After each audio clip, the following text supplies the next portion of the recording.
6.16% profit ko kay Mita few days ago. At ngayon, ito naman po yung profit ko sa kanya. Ayan, 7.28%. At ngayon guys, pupunta na tayo sa ating application ginagamit para mag-investor tayo ni Mita/Facebook.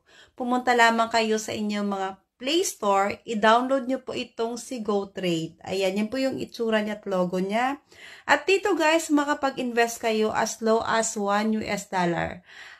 At ang kagandahan dito, para ma-verify ang account nyo, ay parang nagpapa-verify lang po kayo ng inyong GCash account. At make sure nyo lang po na mapasa nyo lahat ng mga requirements nila.